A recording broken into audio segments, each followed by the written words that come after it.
You are standing inside the Maracanã tunnel, and the walls are shaking. Above your head, almost 200,000 voices are not singing anymore.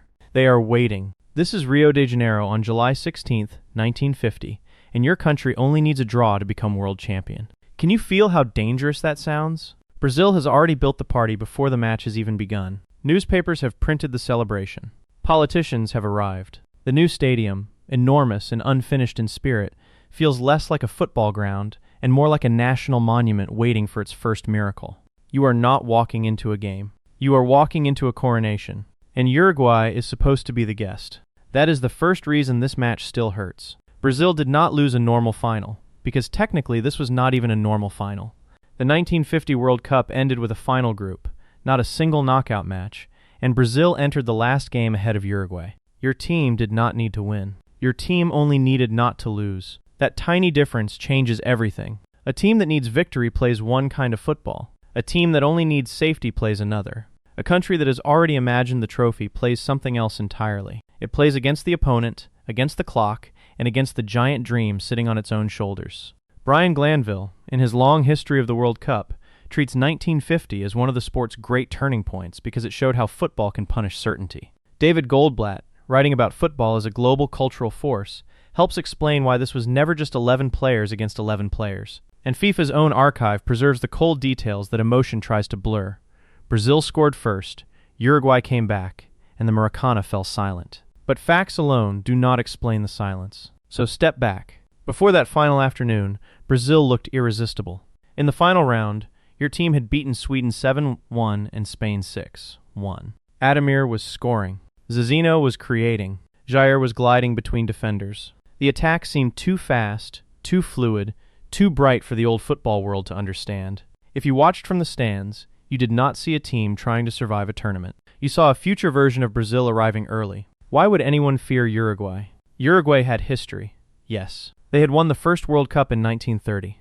They had Olympic gold from the 1920s. But by 1950, Brazil had the crowd, the stadium, the goals, the momentum, and the feeling that destiny had finally chosen yellow shirts. Even before Brazil wore the famous yellow shirts of later decades, the emotional color of the day was already gold. Everything was ready. That was the trap. Football people often talk about pressure as if it is noise. The crowd is loud. The match is big. The newspaper headline is heavy. But pressure is not only noise. Pressure is when every simple pass carries the weight of what happens if you misplace it. Pressure is when a defender does not just see an opponent running at him, but sees the shame of an entire country if the tackle fails. Pressure is when the goalkeeper is not only guarding a net, but guarding a national myth. That is what Moacir Barbosa was guarding. Barbosa was Brazil's goalkeeper. For decades after the match, his name was unfairly tied to the wound of 1950, as if one man could be blamed for a collective collapse built by expectation, tactics, and fear. He became a symbol of defeat in a culture that wanted one face for a pain too large to hold. But if you stand in his goal that day, you see something more complicated. You see Uruguay refusing to behave like extras in Brazil's story. Their captain was Obdulio Varela, strong, calm, stubborn, a midfielder who understood that the first job was not to outplay Brazil, but to slow the emotional storm. If the crowd wanted the match to become a parade, Uruguay had to make it feel like a street fight. If Brazil wanted rhythm, Uruguay had to break rhythm. If Brazil wanted the future, Uruguay had to drag the game back into the present. That is tactics in plain English. Not a fancy formation on a board. Not a magic trick. Just the art of making the match happen at your speed instead of your opponent's speed. For a while, Brazil still has control. The crowd surges. Your team attacks. The ball moves into wide areas, then back inside, then toward the box. Every time a Brazilian player touches it, the stadium leans forward. Every time Uruguay clear it, the stadium exhales as if the danger has only been delayed. Then, 2 minutes after halftime, Brazil scores.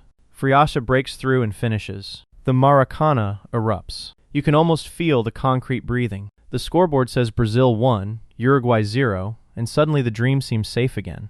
Brazil did not even need to win, and now Brazil is winning. So why does this goal not finish the story? Because the goal changes the wrong team. Brazil becomes closer to the trophy, but also closer to fear. Uruguay becomes closer to defeat, but also freer from illusion. When you are losing and only a win can save you, there is no more careful middle ground. You must act. You must risk. You must make the favorite nervous. Obdulio Varela understood that moment. The famous story is that after Brazil's goal, he picked up the ball and argued with the referee, slowing the restart and cooling the crowd.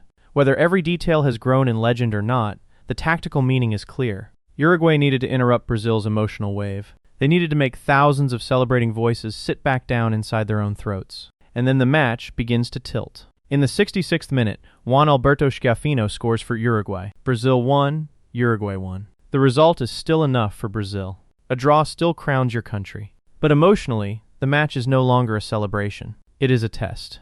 And tests feel different when you thought the exam was already over. Can you sense the shift? The crowd does not disappear all at once. It fades in layers. First, the songs become shouts. Then the shouts become nervous bursts. Then the nervous bursts become murmurs. The Maracanã is still full, but now it is full of people trying not to imagine the impossible. This is where Brazil loses the World Cup before the final goal. Not because the players stop being talented. Not because Uruguay suddenly becomes technically superior. Brazil loses control of the emotional tempo. The match no longer belongs to skill alone. It belongs to nerve. Jonathan Wilson, when writing about football's tactical evolution, often returns to the idea that systems are never just shapes. They are ways of controlling space, risk, and psychology. In 1950, Brazil had the attacking beauty. Uruguay had the psychological structure. One team looked like it had more football. The other team understood the exact kind of football the day required. That is the counterintuitive twist. Brazil may have been the better attacking side, but Uruguay was better suited to the final 20 minutes of this specific match. The favorite had to protect a dream. The underdog only had to destroy one. Then comes the 79th minute. Alcides Gigia moves down the right. Brazil expects the cross. The goalkeeper expects the cross. The stadium expects the cross. In football, expectation is sometimes the most dangerous defender because it tells you what you think will happen before the ball has made its final decision. Gigia shoots. The ball goes in at the near post. Brazil won, Uruguay 2. Now the Maracanã is not a stadium. It is a stopped clock. There are still minutes left, but time no longer feels useful. Brazil attacks, but not with the same freedom. Uruguay defends, but not like a team hoping for luck. They defend like a team that has stolen the script and knows exactly how the ending must be protected. Every clearance is a sentence. Every tackle is a lock. Every second is another step away from Brazil's imagined future. When the final whistle comes, Uruguay are world champions. Brazil is not just beaten. Brazil is stunned by the discovery that destiny does not read newspapers. This is why the Maracanazo became more than a score. It became a national word for a national silence. It reshaped how Brazil saw football, pressure, and even identity. Later, Brazil would change its shirt to yellow, build new legends, and win World Cups in 1958, 1962, 1970, 1994, and 2002. Pelé, Garrincha, Jairzinho, Romario, Ronaldo, Ronaldinho, Rivaldo, and so many others would turn Brazilian football into the global language of joy. But 1950 never left. You can still feel it in 2014 when Germany beat Brazil 7-1 in Belo Horizonte. Different players, different tournament, different football world. But the same terrifying idea returned. A home World Cup can turn from festival to trauma in a matter of minutes. The crowd comes to witness history, and history does not ask permission before choosing the wrong ending. Modern fans know this feeling. You see it when a team protects a one-goal lead too early. You see it when a favorite plays against the fear of embarrassment instead of the opponent in front of them. You see it when a stadium that was singing suddenly starts calculating. How many minutes left? How many chances left? How much can still go wrong? That is 1950 living inside modern football. The Maracanazo teaches that greatness is not only about having the better attack, the louder crowd, or the more beautiful story. Greatness is also about surviving the moment when the story turns against you. It is about staying clear when the air becomes heavy. It is about remembering that no trophy belongs to you until the final whistle has actually sounded. Brazil lost because Uruguay understood the match beneath the match. They understood the crowd could become pressure. They understood a draw could become a burden. They understood that Brazil's greatest advantage, the belief that the World Cup was already theirs, could be turned into Brazil's deepest weakness. And that is why this defeat still feels alive. Not because Brazil was small, but because Brazil was enormous. Not because the dream was foolish, but because the dream was so powerful that it entered the pitch before the players did. Uruguay did not just beat 11 men. Uruguay beat a future that had already been announced.